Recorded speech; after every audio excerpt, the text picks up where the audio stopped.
To expedite removals of Tren de Aragua and other savage gangs, I will invoke the Alien Enemies Act of 1798. Can you believe that? We couldn't have an act like that now because now everything's woke, you know? We have woke generals like Milley and Mattis. We have woke people. They don't do things like this. All right, crazy things are happening, and people on the left are upset. People on the right are upset. A federal judge has ordered an immediate hold on efforts by President Donald Trump to quickly deport Venezuelan nationals under rarely used wartime powers intended to resist a foreign invasion, and demanded the return of planes already headed to Central America.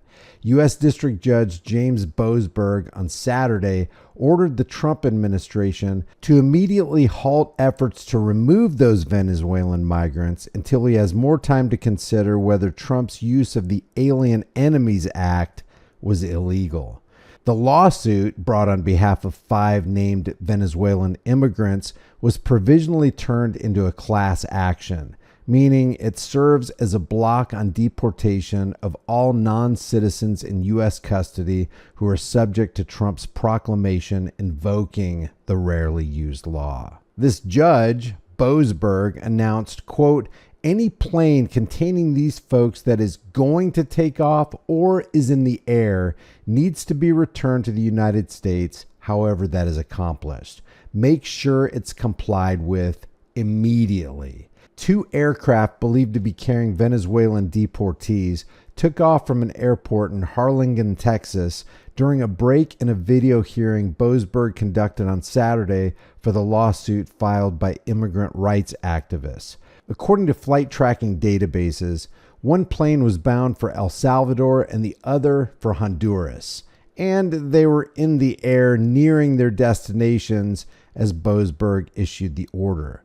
Boasberg said that there are serious legal questions about Trump's rationale for invoking the 1798 law, which has been used only 3 times in American history. By labeling the criminal gang Tren de Aragua the equivalent of a foreign government, the temporary restraining order granted by Boasberg will expire in 14 days, which he said would be enough time to litigate the legality of Trump's order. He set a further hearing on the merits of the case for late next week. The president and CEO of Democracy Forward, which is a national legal organization, said, quote, "Today was a horrific day in the history of the nation when the president publicized that he was seeking to invoke extraordinary wartime powers in the absence of a war or invasion and claiming virtually unlimited authority to remove people from the country. But tonight, the rule of law prevailed." Now, Trump's proclamation, which was released by the White House on Saturday afternoon but signed on Friday, relies on the Alien Enemies Act of 1798, which is meant to quickly remove foreigners during wartime or invasion, and comes hours after a preemptive order from a federal judge barred the 5 Venezuelan nationals from being deported immediately. And it's just the latest sweeping executive action from the White House designed to speed up Trump's efforts to deport millions of undocumented immigrants from the country. The Justice Department argued that the president could unilaterally determine who poses a significant threat to the United States given his inherent authority as president over national security. Trump wrote in his declaration, "I find and declare that Tren de Aragua is perpetuating, attempting, and threatening an invasion or predatory incursion against the territory of the United States." The order directed Attorney General Pam Bondi to sign a letter within 60 days declaring this U.S. policy, and for the letter to be sent to every judge, including the justices on the Supreme Court, as well as the governor of every state. Every immigrant that meets the description outlined in the order are, quote, "subject to immediate apprehension, detention, and removal." And it's not exactly clear how many members of Tren de Aragua are currently in the United States, or how the government will make such designations. Trump repeatedly suggested during his campaign that he may turn to the Alien Enemies Act to aid his mass deportation plans, which is a promise he reiterated on Inauguration Day. The president said on January 20th that he would use the wartime law to, quote, direct our government to use the full and immense power of federal and state law enforcement to eliminate the presence of all foreign gangs and criminal networks bringing devastating crime to U.S. soil, including our cities and inner cities, end quote. He also moved last month to designate 8 Latin American cartels, including Tren de Aragua, as foreign terrorist organizations. Trump said at the Justice Department on Friday, speaking about Tren de Aragua, "We'll be reading a lot of stories tomorrow about what we've done with them. You'll be very impressed and you'll feel safer because they're a vicious group." Hours before the president's proclamation was published online, Boasberg issued an urgent ruling blocking the deportations of the 5 named plaintiffs in the suit. He cited, quote, exigent circumstances and scheduled a hearing on the issue for later in the afternoon. My question is, I wonder what the judge would have done if he found out that the planes had already arrived at their destinations. The lawsuit filed by Democracy Forward and the ACLU emphasizes that the Alien Enemies Act has only been invoked during wartime, the War of 1812, World War I, and World War II. The initial order by Boasberg was issued with unusual urgency before the Trump administration had a chance to respond. Trump's administration quickly appealed both of Boasberg's orders to the D.C. Circuit Court of Appeals. In a motion seeking an emergency stay of this first order, the Justice Department said the argument over the use of the Alien Enemies Act was hypothetical and, quote, fundamentally a political question to be resolved by the president.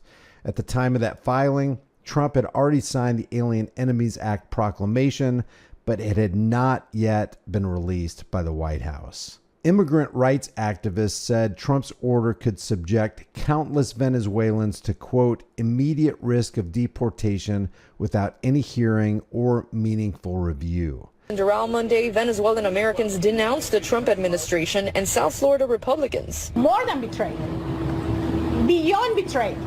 They used us. They actually, during the campaign, and I don't want to make this political, but during the campaign, the elected officials from the Republican Party, they actually told us that he was not going to touch the documented people. What people should really understand is that this centuries-old law allows the government to arrest, detain, and deport undocumented migrants over the age of 14 who come from countries threatening an invasion or predatory incursion of the United States. Those targeted under the wartime law would be swiftly deported and would not be allowed to have an asylum interview or an immigration court hearing. They would instead be detained and deported with little due process. An ACLU attorney said there's so much urgency here and so much harm at stake. At a hearing on Saturday, he said the government appears to be moving planes very rapidly. Our understanding is that planes are going right now. Flight tracking databases showed several flights scheduled to depart from Valley International Airport in Texas on planes operated by a company that contracts with Immigration and Customs Enforcement to do deportation flights. Videos posted online Saturday showed a bus departing El Valley Detention Center in Raymondville, Texas, accompanied by law enforcement vehicles. Immigration lawyer Jamie Diaz said he recorded the images of immigrants being transferred for deportation under high security just after 2 p.m. Central Time on Saturday. He said, quote, there was a helicopter following them and there was a lot of activity going on down there. And there was a showing of force to make sure nothing happened. Earlier on Saturday, Diaz won an order from a federal judge in Brownsville, Texas, barring the deportation of Venezuelan Daniel Zacharias Matos. According to a court filing, Zacharias Matos was told Friday he was being taken to the airport to be deported, quote, due to an order from the president, but the flight didn't take off because it didn't pass an inspection. To expedite removal of the Tren de Aragua and other savage gangs, I will invoke the Alien Enemies Act of 1798. Can you imagine? So leave your thoughts in the comment section below. Do you think it's right for Trump to invoke a War Powers Act when there's been no formal declaration of war? How do you think this will affect the rights of just regular, everyday Americans? Leave your thoughts in the comments below. Please take a second right now to like this video, share it with everybody you know, subscribe to this channel, and hit the bell notification icon. If you want to support the channel further, the links are in the description. I'll see you in the next video.